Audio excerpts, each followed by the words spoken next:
Hello, worldwide. Hello, YouTube, Facebook, LinkedIn, Tom Hanks. If you ever tune in, I say hi to you every week. I just am waiting for the day that Tom Hanks tunes in. I hope everyone's having a great day today, or I hope you already had a great Thursday wherever you are in the world. But you have stumbled into Kari's Corner, and I'm so excited to have you here. Please make sure if you're new, if this is your first time, if this is your 100th time watching the show, make sure you drop it into the chat where you're tuning in from today. We have so many exciting things that we're going to cover today. I have special guests today that I am super excited about. They may not be super excited, but I'm super excited. No, they're good. They're excited. I have two members of our HRPC recruiting team who are going to be on the show with me today. That would be Jenneth and Richard. So I'm excited to bring them on in a moment, but really, really, really excited and thankful to have them on today. Before we get started, I do have a couple of announcements and one really big, exciting announcement for those of you tuning in. Remember, drop in the chat when you're plugging in, when you're tuning in. Let me know where you're watching from. I love to see where you guys are tuning in from. So we do have a live stream next Friday, March 15th, with the Philippine Nurses Association of America. Really cool partnership that Worldwide is able to provide. If you're a Filipino nurse, we absolutely welcome you to attend this event. It would be super informational and helpful for you. But if you're not a Filipino nurse, remember, we are worldwide. We are working on partnerships with all of our various countries who have that presence in the United States. So yes, this webinar is targeted more towards our amazing Philippine audience. We're super appreciative, but we do have, and we are working on other partnerships with all of the amazing and beautiful countries that we're able to work with. So don't think that, we're leaving you out or we're only thinking about the Philippines. Absolutely not. We are working on a lot of other partnerships. So thank you for tuning in Dubai today. I'm so excited to have you. The other thing is, if you did not catch, Ron Hoppy did a webinar yesterday, and that's being uploaded to YouTube today. He did a webinar yesterday talking about how the presidential election in the United States is going to affect immigration. Okay. How is, whoever's in the office, whoever's in the Oval Office, how does that affect immigration? There's a lot of questions, right, about that right now, especially with the two front runners for presidential candidates. So that was a really interesting, very informative webinar. So if you're interested in that topic, make sure you check that out. It is posted, will be posted on YouTube. Good morning, Arlene. I'm so happy to have Arlene again with us today. Arlene's my faithful. She's there every week. That's my girl. And then finally, one really big, really exciting announcement. Yes, Kingdom of Saudi Arabia. Hello, Victoria. Thanks for tuning in. We are giving away a free MET, a free Michigan English test. For those of you who are unaware, the Michigan English test is accepted by CGFNS for your visa screen, and it is accepted in over 30 states across the United States for your licensure purposes. Excuse me. So the MET is a great test. It's a wonderful test. Comparatively, scoring-wise, it's comparable to the PTE. I always want to say PET after I say MET, but the PTE. So we are giving away, good morning in Kenya. We are giving away a free MET, but there are some rules. Tracy's going to post them in the chat, and I'll go over them briefly. You do apply on our website at healthstaff.org/apply. Contestants, you have to agree because the MET is a newer test as far as internationally speaking. So it did just recently launch in the Philippines specifically. So this test, it's open to everyone, but you have to be willing to travel to the Philippines to take the test at one of the Philippines testing centers. So you have to agree. There's Manila, Makati, is it Cavite? I'm probably going to mispronounce it, but Jenneth and Richard can fix me when they get on. Laguna, Batangas, and Dagupan? I don't know. They'll fix it when I get on. but there's a lot of other locations. Again, Tracy's going to post those in the chat. I'm going to quit butchering the names of cities in the Philippines. But the free exam must be taken on or before March 31st. March 31st. So if you would like to enter, you need to email me. Tracy, pop that email in there for everybody. Email me with interest in applying for the free MET exam. So make sure you email me and don't just say, hey, Kari. Make sure you put in there that you're interested in applying for the free MET exam. The last day to enter the raffle is March 22nd. So March 22nd. So I'm doing great pronouncing. Thank you so much, Victoria. You are so kind. So please make sure in your email to me that you put that you're interested in the free MET. And again, you would need to travel to the Philippines. You would need to travel to, look at that right there. There it is. Thanks, Tracy. Absolutely. Traveling to the Philippines is key. So make sure you know that going into it. But March 23rd will be when we are announcing a winner. March 23rd, we will announce and we'll notify you via email when you have won that raffle. So that you have time to check it out, prepare for the test. But again, remember, you have to take the test prior to March 31st. So this is a quick raffle. It's real quick. All right. Without further ado, and I'm super excited. Like I said, I have two special guests today from the Philippines and from our amazing HRPC team. I have Janet. Hi. I have Richard. Hello. Hello. Hi, guys. Hello. Good How are we evening, doing today? US. We're good. We're Hi. excited to be here, actually. I am excited. Janet, you look like me. You look like you have a little bit of a purse obsession. Yeah, I am. I am. Handbag obsession. I That am. is, I can identify with that. I have a bag problem. Me too. So here we go. I already see. I like to read the chat as we go. Hello, Muriel. Nice to see you. I can help my Filipino nurses who are not NCLEX. Oh, someone's advertising for NCLEX coaching. We have an NCLEX coach. We have an amazing NCLEX coach with Worldwide. We're switching NCLEX coaches. I think we're just hired a new one. So really excited about that. So HRPC team, tell me, your email looks different, right? Mine says healthstaff.org. Your email looks different. What is the difference between HRPC and Worldwide? Okay, I'll take that. Okay, first, I'd like to say that HRPC is an exclusive partner of Worldwide Health Staff based in the Philippines. We are the licensed agency under PWA or DMW at this time. And we have the same mission, we have the same purpose actually why we exist. And that is to help and improve the lives of healthcare professionals and their families by achieving their American dream. Okay, maybe the only difference would be the functions of HRPC and WWHS in the application of immigration to our candidates. HRPC, mainly the purpose of HRPC or the rule of HRPC is for the recruitment side. We do the pre-screening of the applicants, especially for the dialysis nurses, because the Philippines team are handling the dialysis nurse applicants, while the US team handles the other positions. Okay, so we are focusing on the dialysis nurses applicants as well as the medical technologies or the MLTs. So we are on that function, and we do the pre-screening. We have to make sure that we present qualified applicants to our employers so that they have the high chance of getting hired or being hired.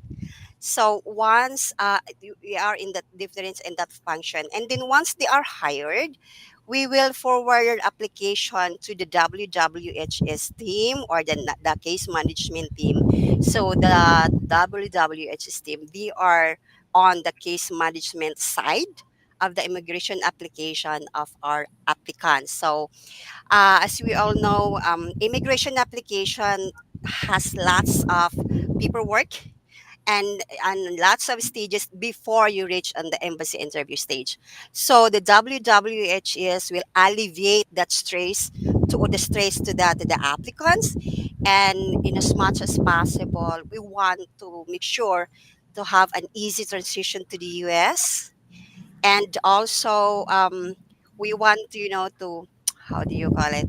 And we have to make sure that all our applicants, especially the non-NCLEX applicants, they cannot start filing their application first. They have to take their NCLEX first, and we have the non-NCLEX team from the WWHS as well. They will guide you. The case managers there, they will guide you. They will support you, and that's it. Basically, we just want to emphasize that neither WWHS nor HRPC are your employers. We are not. Okay, we are just here, for simply to assess the documentation side, the relocation problem, the onboarding, and all that stuff. We are here for you in every step of the way in your immigration application. So overall, we are a full service agency that works with candidates until they are settled or established in their preferred location. So basically, that's it. Awesome. Very good. That's a very great summary. I've heard Ron Hoppy give that summary many times, but Jenneth, you just gave him a run for his money. That was a great summary. Thank you. Richard, can you tell us? I know that HRPC works mostly with, like Jenneth was saying, DaVita or Yeah. dialysis nurses. What is that minimum experience requirement that you guys are looking for on the recruiting side of things? Oh, well, thank you so much for that questions. Well, one of the qualifications that we have, the candidate must have 1 year ongoing experience in dialysis. A non-NCLEX passer can be considered, provided that they can commit to start working under NCLEX within 6 months to 12 months after they sign the offer letter. Wow. Oh, that's a I didn't know that. I didn't know that we would consider the non-NCLEX members, but you do have 6 to 12 months to begin working on your Their NCLEX. NCLEX. Yeah, that's correct. How long do they have to provide proof that they have passed their NCLEX? Well, that's I think it's 1 year. Yeah, it's 1 year. 1 year? Yeah. Okay. Okay. And again, we talked about this. We knew that we would get this question. Do we offer nurse aid positions? And do you guys work with any nurse aid positions? Either one of you can answer that one. Actually, we don't. The Philippines team don't handle nurse aid positions or nurse aid applicants. It is handled by the US team, Miss Kaylin. So if they are interested, they can check the website of WWHS and submit their applications there, so they can be assessed. So their qualification can be assessed. Yes, absolutely. I believe it's Kayleen who is Yeah. our kind of recruiter for all of our nurse aides. So, Angel, I saw your question. If you are welcome to submit an application, Kayleen is our recruiter who's over our amazing nurse aides. I do know that there for nurse aides, it's a long list. Mhm. It is a very long list. So you are welcome to absolutely put your name on that list and apply. We absolutely always welcome you to apply. Just make sure that I want you to understand it's a long list right now. It is the nurse aid process is definitely more difficult than the RN process, or longer, not more difficult, but longer Yeah. than the RN process. So can you guys you've been hosting a lot of virtual open houses lately, a lot of virtual open houses. And just a friendly reminder, if you guys in the chat have questions, these are recruiters. They are with HRPC. They are still recruiters. They work together simultaneously with Worldwide. We have the same case managers, just like Jenneth was saying. So if you guys have questions, please put those in the chat, because I would much rather them answer your questions than mine. So Adil asked a question, and you briefly touched on this. Do you hire nurses who have not passed the NCLEX? So could you, Richard, I know you answered that. Could you kind of restate those kind of rules for our non-NCLEX nurses again? Yeah, well, actually, we accept non-NCLEX passer as long as, let's say, you sign the offer letter, and then we have what we call in this a commitment form. They need to sign on that, and after they sign it, well, we can work. Once you sign the offer letter, you can work right away on your NCLEX application, and as soon as possible, if you pass the NCLEX, well, we can file your petition right away. Very cool. Very cool. Yeah. So yeah, you still interview, you can get a job offer, but like Richard said earlier, you have to, for dialysis nurses Yeah, specifically, you have to have that 1 year of yeah, experience and you Yes, have yeah, to continue working. yes, yeah. Like Yeah, that is for the it's dialysis not nurses right. applicants only. For the non-NCLEX applicants, we have one employer, the Davita USA. They consider non-NCLEX passers, provided that you gain 1 year experience of being a dialysis nurse and must be currently working as a dialysis nurse. So that's it. That's for the That is dialysis nurse. yes. Now I will say and speak to all the other positions, like current experience and like you have to continue working. Yes. We get that question a lot of people who are like, "Well, I've signed my offer. I'm coming to the US." It's a minimum of 18 months to 2 years. Yeah. yes, So you're going, and your employer expects you to continue working. This isn't just worldwide saying you need to work to save money. No, your employer expects Yeah. you to be working all the way up as long as possible. Do we have facilities in New York? Right now, for we do have facilities in New York. It's just that there is no vacancies in New York. All right. yeah. At So this time, dialysis employers have lots of facilities all across the U.S. The DaVita UAC and the Fresenius Medical Care. So those are our dialysis employers. They have facilities in New York. It's just that we don't have vacancies in New York. All right. So that's the thing. Absolutely. Yeah. So our amazing recruiters we have on the show today are specifically with HRPC on the worldwide side. So looking at our all of our other clients, there may be openings Mm-hmm. in New York. There may be, but as of right now, what you're saying is with Davita and Fresenius, no current openings just in New York, but all over the United States. New Jersey's really close to New York. Yeah. yeah, A lot of people don't realize that too in the United States is just because it's another state away, we drive a lot in the United States. Like it's nothing for us to get in the car. And I live in South Carolina, for example. I will drive to Florida. I get up at 5:30 in the morning and I'm in Florida by 10:30 in the morning. So just driving. So do not exclude, don't just specifically say, well, I only want New York because that's the only way to get to New York. Absolutely not. There are, my suggestion is go to Google Maps and kind of map out, like if you're trying to be near family, put your family's address in and then look at the address of a facility that you're looking at and see how far it is. Especially up in the Northeast where New York is, there's a lot of public transportation, especially going to the main cities. So do not say, I only want one state. Yeah. In the US, we drive all over the place. We are, it is nothing for us to go state to state to state to state. That is super simple, super quick and easy. So just keep that in mind. Pull up a map before you say no to a job offer. Yeah. Yeah. The interesting thing about Davita that I find myself explaining to candidates a lot, but something that you guys will have to explain. When you accept an offer with Davita, when do you find out how does that work? Because you don't find out your final placement facility until closer to like your embassy interview, right? So how does After that your work? embassy interview. After the Yeah. embassy So interview, how does actually. that Oh gosh. Okay. So after your embassy interview, Yeah. you get Yeah. confirmation of your final Mm. location. So how does that work in the interview process when you as a recruiter are looking at a DaVita candidate? How does that work specifically? Well, for our interview process, of course, we have to pre-screen those qualified applicants, and then present them to the Vita. But before we present them to the Vita, we already provide them the list of available slots or locations wherein they can choose to, because they are, we have limited location as of this time.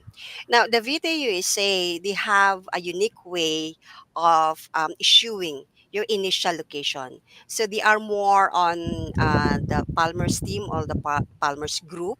So they have like the Polaris team, Apex team, Fusion, and each team has these states of jurisdiction. They have their own states that belongs to them. So if for example you want to be assigned in Washington, so you will be your offer letter will indicate Polaris initially, because Washington is belong to Polaris group, right? So that's how it works. Now, once you reach at the embassy interview stage, you will be your case manager will issue you, or will provide you the Vita intake form, wherein in that form you will indicate your top three desired locations, and then from there, the Davita team will check the availability of that state at that time. So, so that after your embassy entry view, you already have that location for you. So that's how it works at this time. Just make sure that you choose the location within the team that you initially assign. So like for example, in Polaris, there are lots of states belongs to Polaris. So that's how it works with the Vita USA. So we always explain our applicants, because some applicants, they're not, it's kind of confusing, because they would say like there is no Polaris or there is a fusion state in the US. So we have to explain it to them that's how it's worked with the Vita USA. Right?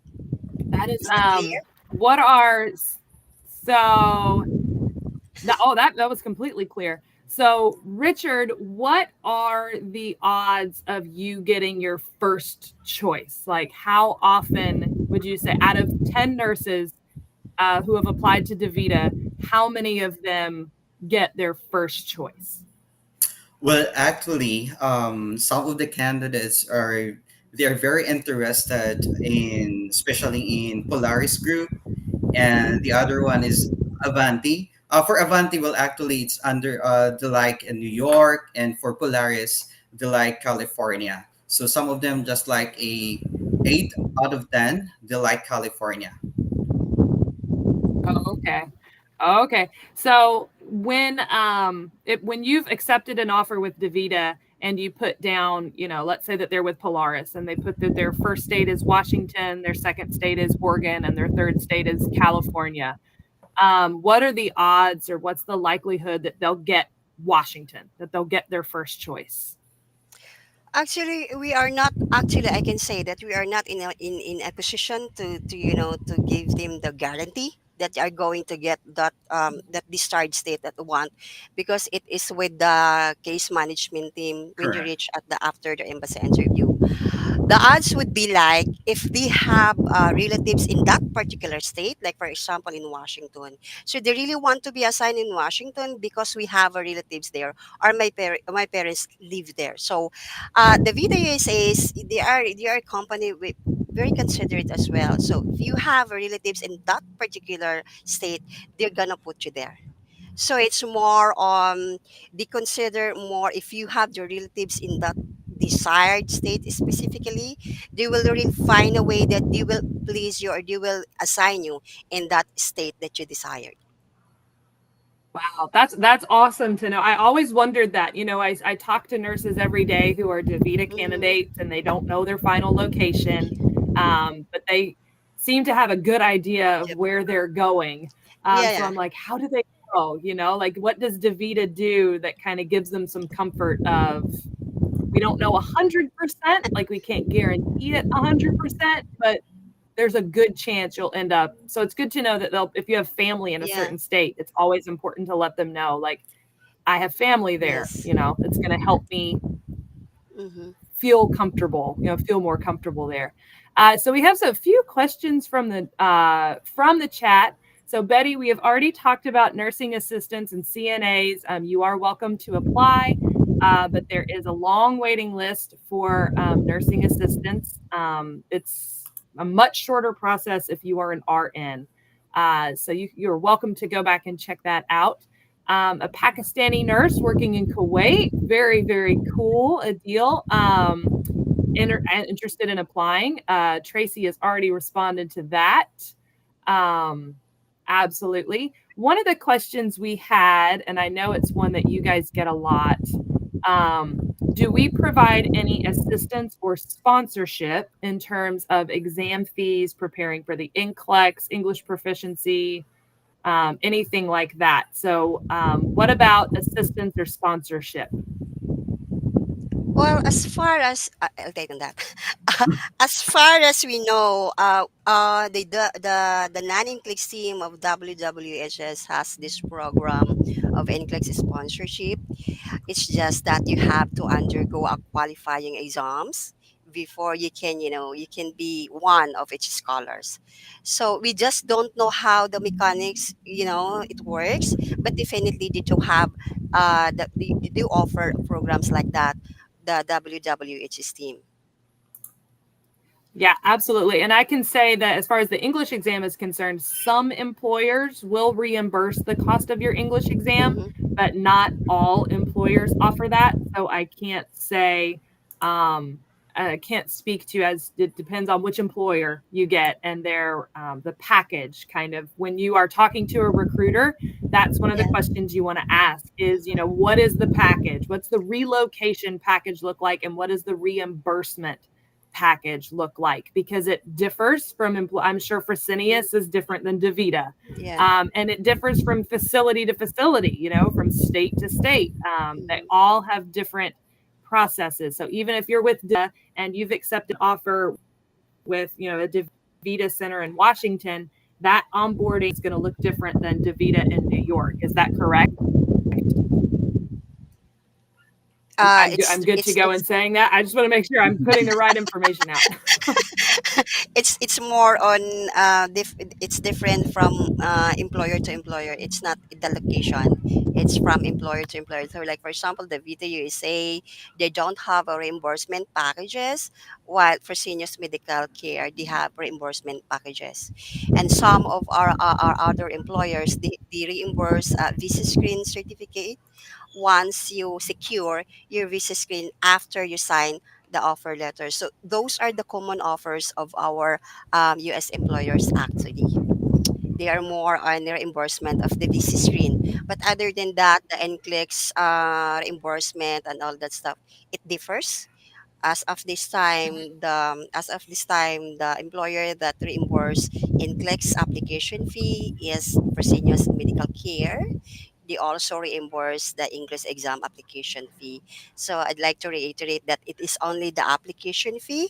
It's not the entire cost of the NCLEX, of course. It is only the application fee of the NCLEX.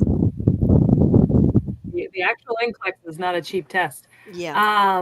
And depending on which English test you take too, that can vary as well. Can you guys speak to, I don't know if you guys handle any H-1B visas? Yeah, for MLTs, yeah, we accept Mhm. that for MLTs candidate or medical laboratory Very cool. technology. We do. Yes, do we have a specific employer that does the H-1B visas? LabCorp, yep, LabCorp as LabCorp, the the yeah. Genesis. Before we Mm. do have Johns Hopkins. Right now we have Sintara. We have an ongoing interview with Sintara. And then the other one is UMass, but we are working on that with the PUEA because we have to secure the job, the job offer. There are lots of documentation with PUEA before we can proceed with the recruitment side.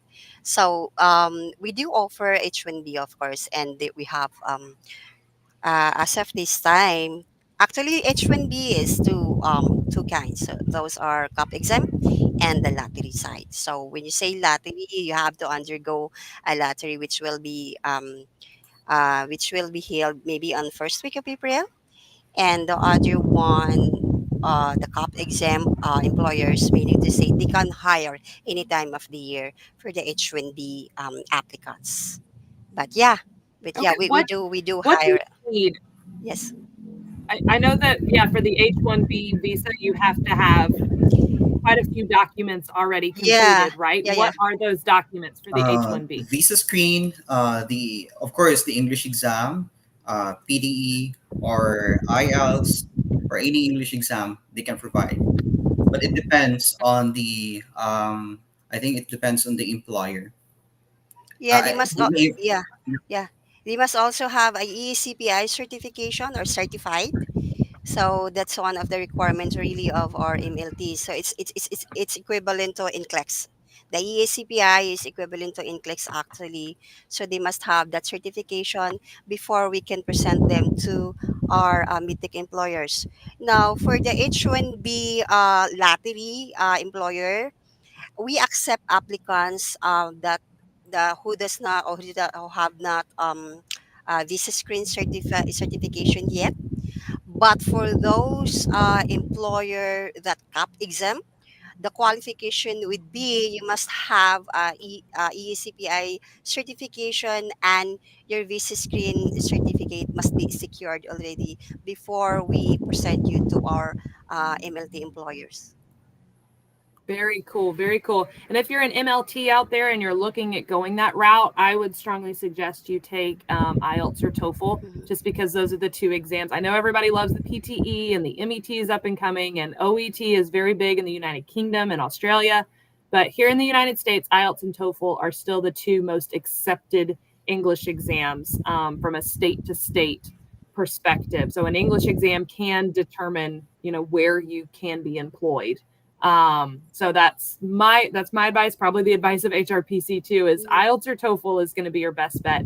And your scores on that, TOEFL, it can vary. I think it's at an 83 right now with a 24 in speaking. So an 83 overall, 24 in speaking.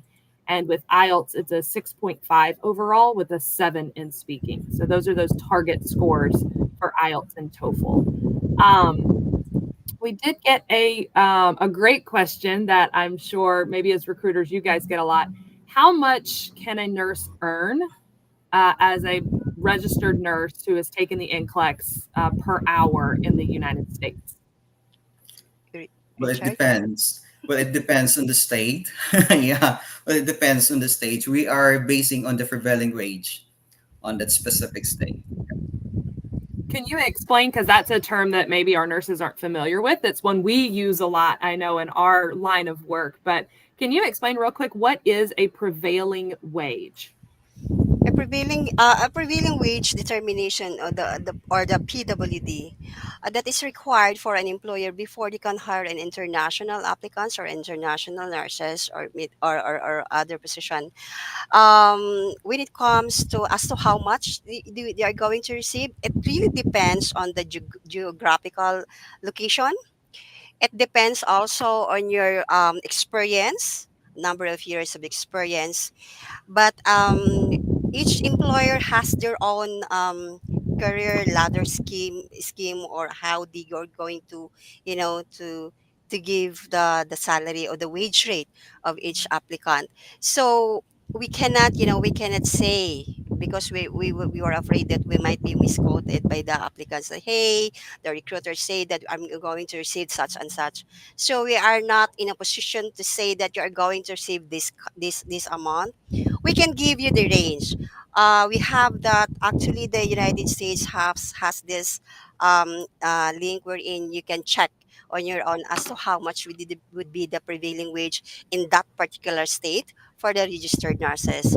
So most of the time, if the nurses are asking us if as to how much, we will just provide that link wherein they can browse it on their own, so that they can see it themselves, that, oh, this is really this amount that I'm receiving is, it's sometimes it's higher than the level one of the prevailing wage in the state that I am assigned to. So we are very transparent on that. Yeah, I always, people always want to ask us, show me the money, right? They want to Mm-hmm. ask questions about Yeah. the money. But it's going like you were saying, it's going to differ from state to state because cost of living is Mm-hmm. different in every single state. For example, a dozen eggs in where I live may cost, $2.50, but in the state cost $4. Those same dozen eggs could cost $4.50, $4.50. So cost of living is what really housing, groceries, utilities, all that kind of stuff really goes into factor how much you're paid. So you can't compare the salary of a nurse with the same year's experience, working in a same type hospital, same patient ratio in New York City to Alabama. I'll tell you right now, the one in New York City is going to make more because it costs a lot more to live in New York City than it does in Alabama. So that's why I always advise nurses, don't ever compare your offer with someone else's, because state to state is very different. Is there any way you can share that link, Jenith, or if you can like chat it to me on the email, and then I'll post it in the chat? Yeah, I will. Hold on. I think that sounds like a really cool resource for all of our nurses out there. I love that. And I will post that. Ideal, I see your question. So Ideal asked for an average, and I'm like, we cannot even give you like a country average, just because every state is so different. Yes. So I can't even really give you a nationwide average. So here, where can I share this link? This is right. Oh, okay, I get it. Sorry. No, you're good. There you go. Perfect. I am going to copy it and I'm going to paste it in the chat for everyone. There we go. All right, Adil, that's for you, buddy. And for all of our nurses who want to check it out. All right. So please remember, if there's any other questions, I understand. I know we've got a lot of nurse aid questions out there, and our nurse aid list is you are welcome to apply. We absolutely welcome your application. However, that list is very, very long. So I want to be very transparent on that. Yeah. So, and then I think, you guys focus on dialysis nursing, right? What are the most requested positions that you guys get of where people want to work, and what is the likelihood of them working in that area? Richard? I think, Richard, you mentioned this earlier about people always asking about this particular department or this particular position. Yeah, well, actually, since we are handling dialysis nurses, I'm sorry. Well, some of the nurses, they requested to be assigned in California because, the weather there in California and the rate, of course, we can say it's a big amount in California, and also some in New York.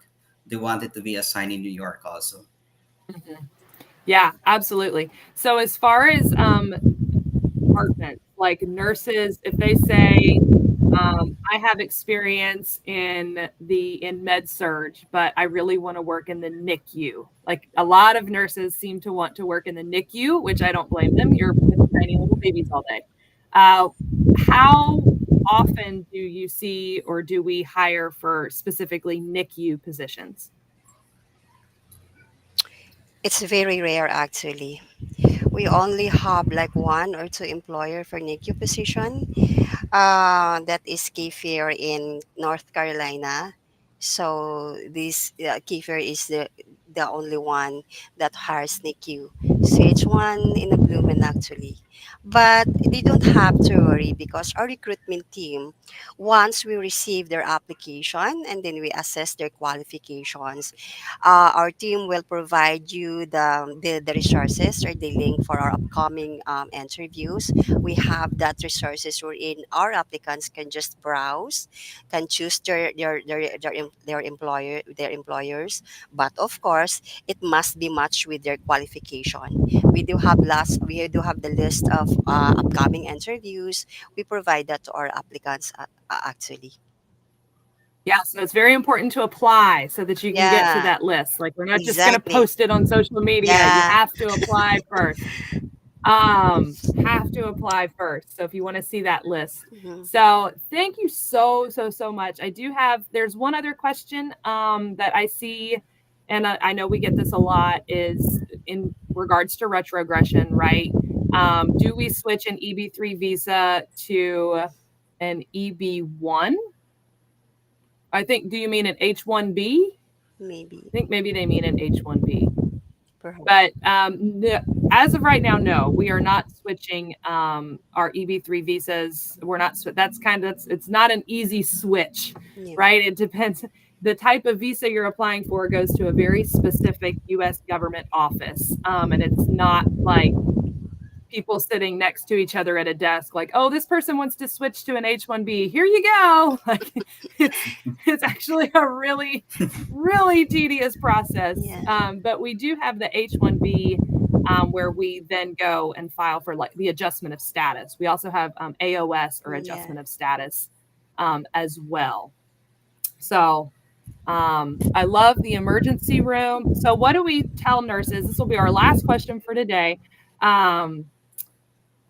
If a nurse is currently working in the emergency room, they're working in the ER, or they love the emergency room, but they're currently working in labor and delivery, where would they need to look for a job? Would they need to look in labor and delivery, or would they need to look in the emergency room? They need to work in the position that they're currently working. Now, like for example, but it's a case to case basis. Like for example, they have an extensive experience as an emergency nurse in the ER, and then currently they switch or they shift into L&D room or the delivery room. If ever they just work in labor and delivery room like for 5 months only, but they have like the 5 years experience as an ER nurse, then we can present them to our ER employers. We can, we can consider that because of their extensive experience as an ER nurse. However, if if that is not the case, they must be presented to the labor and delivery employer for them to have a high chance of being hired. You should be matched with the qualification of our employers. Yes, absolutely. They're looking for that current work experience, and they want you to be currently working Mm-hmm. in that experience area. So Mm-hmm. I am going to, it is late over there in the Philippines, and I just want to say a special thank you to Jenith and Richard, who have joined me this morning, evening for them. Thank you so, so, so much for giving of your You. time and answering these questions. I see a lot of questions in the chat, and I'm going to try to answer a lot of those questions, but I told Jonathan Richard that it would be like a max of 45 minutes because they have a life and an evening to get to. So I am going to say farewell and thank you to Jenith and Yeah, Richard. You thank guys have been Yeah. so amazing. Yeah, before we leave, can I just have this information to everyone watching here. Now, HRPC will be going to Isabela City and to Gigarao. We will be having an open house in Ilagan City in Isabela this coming March 21. That would be at 9 a.m. to 4 p.m. at at Peso office in Ilagan City. So those who are watching from Isabela or in Ilagan City, see you there on March 21. You guys, seriously, I've had the opportunity to go to open houses with these two amazing people, and they're so knowledgeable. They are so helpful. Richard is going to smile at you and be so kind and encouraging, and Jenith is going to be like, "All right, let's get going. Let's get this show on the road. It's time. It's time to get this. It's time to get you applied and get your application Yeah, going." So HRPC is such a great team, and we are so honored to work with you guys. It's I wish I had more time to spend with you guys when I was in the Philippines, because yeah, it was too much fun. And we just really appreciate you guys so, so, so much. So have a great evening. Go enjoy some yeah, time alone with your families. And I see more questions in the chat, so I'm going to keep answering questions. But thank you bye guys bye. so, so, so much. Thank Goodbye for Have a you. now. great night. And I'll see you. Goodbye. Bye. All right. So I do want to take a few minutes to answer some of these questions. I know you guys have some great questions watching in Oman. Is there any news about retrogression? I don't think we have an update on the visa bulletin. I think the last time it moved forward a week. Tracy can correct me if I'm wrong. But lots of people in Oman, the Philippines. Thank you guys so much for tuning in. Midwives, that's kind of along the lines of what we consider like a CNA or a nurse aide. So again, that is a very, very long process. Do we take CNAs? I see that question again. You can apply. You are welcome to apply, but it is, like I've stated before, it's a super long list and it's years. It's going to be a long wait. So I do want to be completely transparent and honest about that. I'm guessing the PWD check. If you scroll up in the chat, I did post that link. I got a message that it didn't post to all of the links or to all of our streaming sites.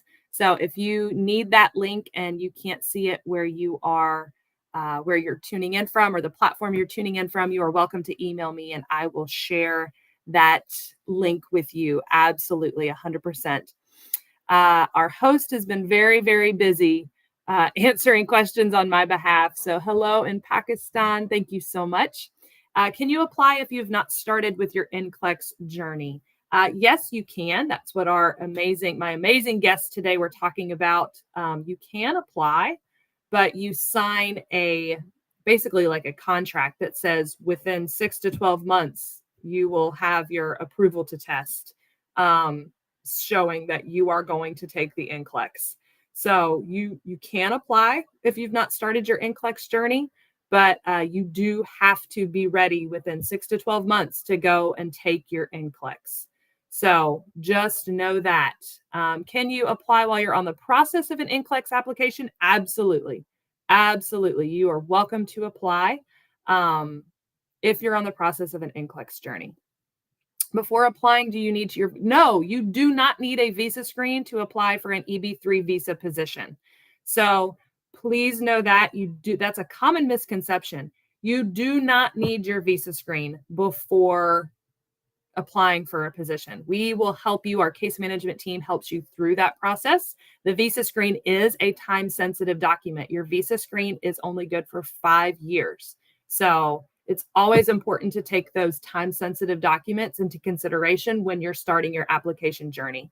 Your English language exam is only good for 2 years. So that's why I tell people, there was a question earlier in the chat specifically about when should I take my English language exam?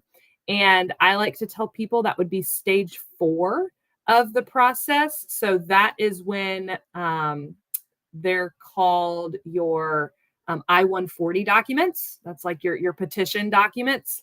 So once your I-140 documents have been filed, once we file your I-140 documents, that's when it's time to start preparing for your English exam. So, and you will, once you're working with a case manager, your case manager will definitely answer all of those questions for you. They'll put you in touch with me if it's a question regarding the English exam. So we are absolutely happy to help you along that timeline and kind of navigate that timeline, right? Could you please provide information on whether there are any reviewers or resources for the MET exam? That's a great question. I do have a few resources, Ian, if you're interested in the MET exam. So if you will email me, kcooper@healthstaff.org, I'm happy to send you the resources that I have for the MET exam. A lot of the big test prep companies are, especially in the Philippines, are getting on board with the MET, and they're creating MET preparation things. But my best advice is the MET website. Always a great place to look. All the big tests, check their websites because they have free tests. They have free preparation materials. Always their website is a great option. The OET, Adil, the OET is accepted in the USA. The minimum score, you have to have scored a minimum of 300, or that's the equivalent of a C+ on the OET in all modules except speaking. Speaking must be scored at a 350 or higher, which is the equivalent on OET scoring of a B+. So again, those scores are only good for 2 years though. So if you took them 2 years ago, you're going to have to take another test. But the OET is accepted for the visa screen process, and it depends state by state which state accepts the OET. I will say this, if you're applying for your initial license, the OET is not as widely accepted. But if you have a valid US license and you're endorsing, a lot of states accept the OET.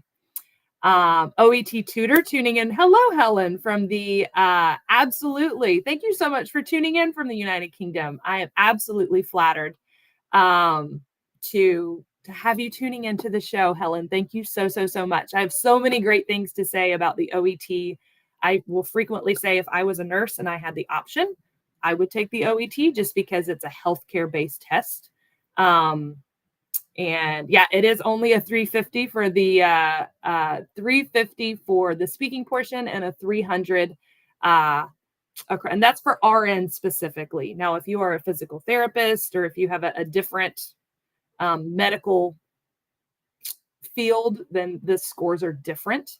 But specifically for RNs, yes, 350 on speaking and a 300 on the rest, which is completely doable for nurses because it's all healthcare related, all healthcare based. So shout out to the people at the OET for creating a healthcare specific test. I think that's absolutely fantastic. And thank you again, Helen, for tuning in. Repeat the IELTS scores. Yes, absolutely a deal. You need to, and different states have different requirements. So I do want to say that that's a pain in the butt with boards of nursing.